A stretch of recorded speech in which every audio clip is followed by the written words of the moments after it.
Hi, welcome to TECsperts, where the East Carolinian and Tech TV's finalists come together to preview ECU athletics. This is Brian Wilkovich, the sports editor for the East Carolinian. This is Tyler Kemp, the football beat writer for the East Carolinian. This is Jesse Dill, the football editor for the East Carolinian. This is Adam Decker, the other football beat writer for the East Carolinian. All right, so today on TECsperts, we're going to discuss ECU football going into Dallas and getting a win versus SMU. First, we're going to start off with the fact that the defense seemed pretty dominant. So what do you, Tyler, give us some little facts about what the defense did over this weekend. Yeah, Monty Overton was unbelievable. That was your impact player. Finally got a point this week. Yeah, he got 4 sacks. He was constantly in the face of Matt Davis. Matt Davis looked like, really from the first quarter or second quarter on, he was running around just trying to escape with his life. The defense put on great pressure. The secondary held. Yeah, it was an unbelievable performance from the ECU defense.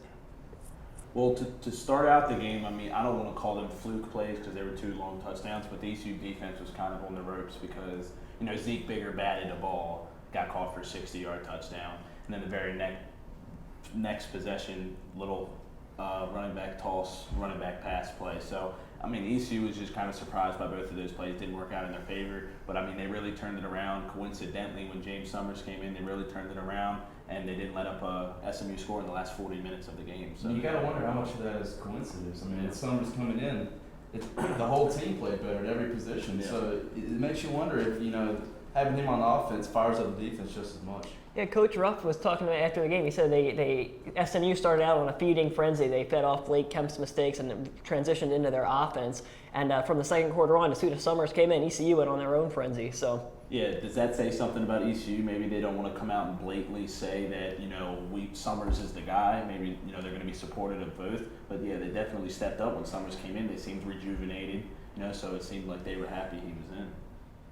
Right. So they battled back from adversity, being down 23-7 with Blake Kemp. And Blake Kemp kind of have a bad start. And this is kind of like the second time where they've had to battle back with Blake Kemp starting. So plain and simple, James Summers ought to be the starter next week. We're going to get everybody's opinion. Adam. I think it'd be unintelligent for him not to be the starter. Kemp, he hasn't really given away the job. I think Summers is more just taking it. I would say last week was the only poor performance Kemp had. But it's just Summers is just such a playmaker, and the team is so different when he's out there on the field. I feel like you have to play him. Jesse? Summers is a starter. That's a no-brainer for me. People talk about his legs. His passing looked pretty good too. 9 for 10. Yeah, my opinion of Blake Kemp really started out pretty optimistic, and since has just gone straight downhill. I think he has lost this job. He doesn't open up the running game like Summers does. He threw those 2 picks. He started off slow against Virginia Tech. You're not going to come back like they did 2 weeks in a row now every week, and I just think you can't risk it with Blake Kemp. You know that Summers can do everything Kemp can and better. Yeah, I agree with a little bit with what you guys are all saying.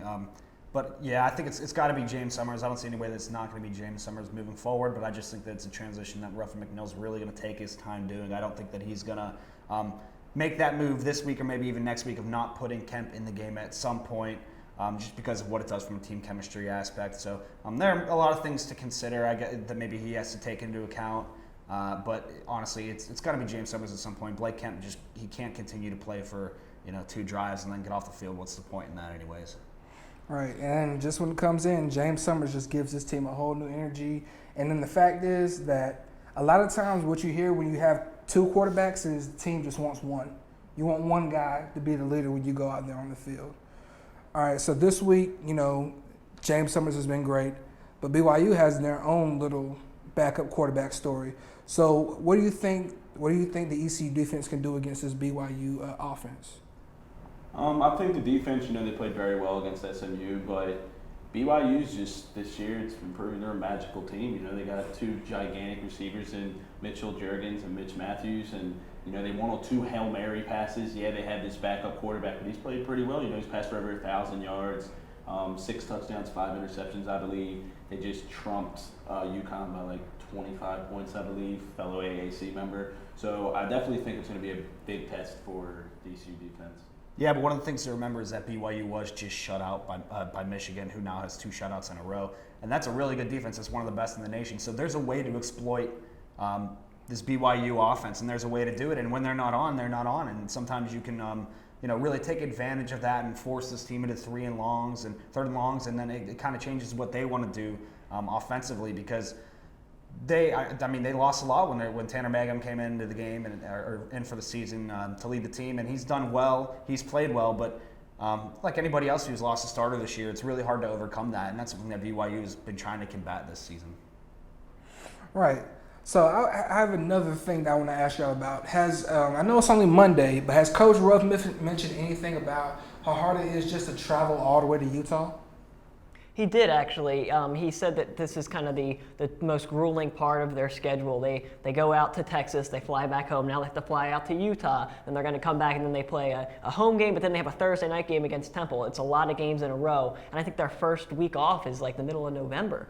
So he did mention that it's he and his coaching staff have to be smart about resting guys and giving guys time to recover so that they don't risk unnecessary injury. Jimmy Williams got injured last week, wide receiver, so they're trying to avoid any more serious injuries. Well, and the offensive line's very shaken up.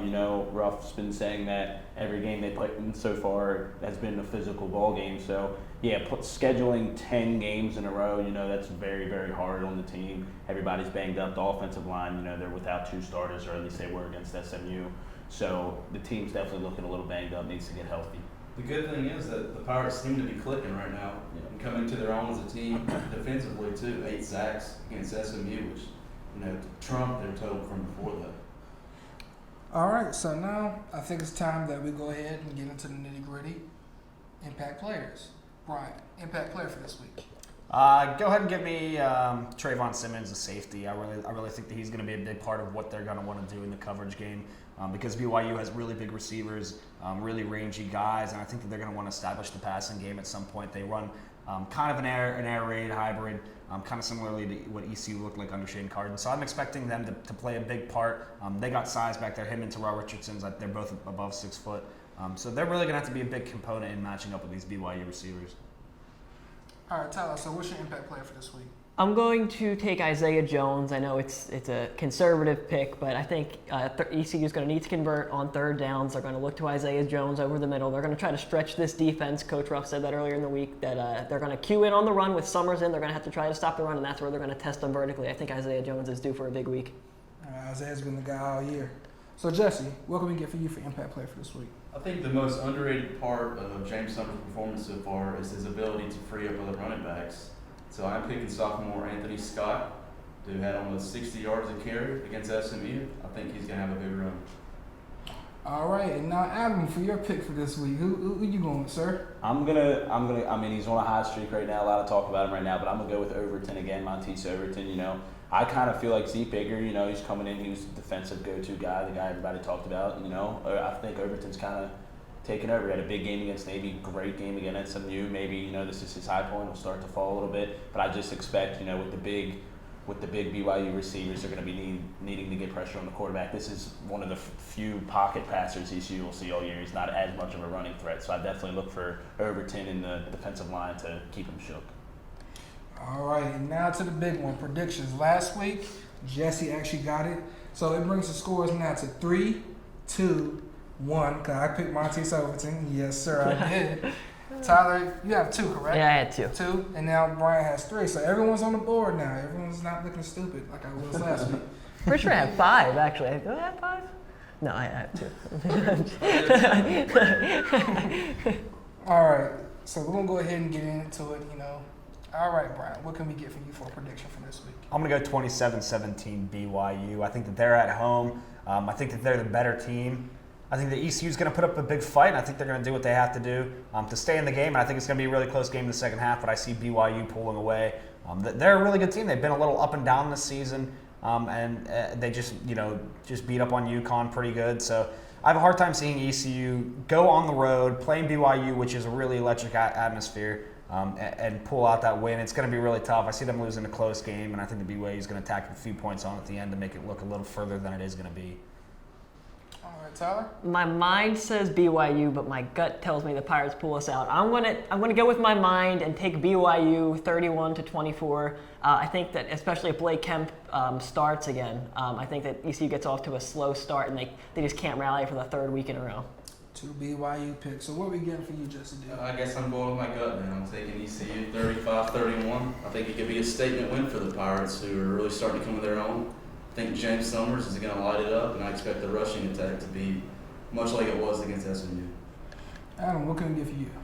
Tyler kind of tripped me up, man. The scores were really close. So I was going to take something really close, so I'm going to go a little different. I'm going to go BYU winning 34-28. I just think, the way ECU's clicking right now, their offense is extremely explosive with Summers at quarterback. I definitely think, they're going to put some points on the board, even in the electric atmosphere like that. It's higher up, too. It's thinner air up there. But I definitely think BYU's going to pull it out towards the end. And, ECU, I always give them a field goal. Acting like they're going to kick a field goal every game. It's just touchdown, touchdown, touchdown, no field goal. So 28 even for ECU.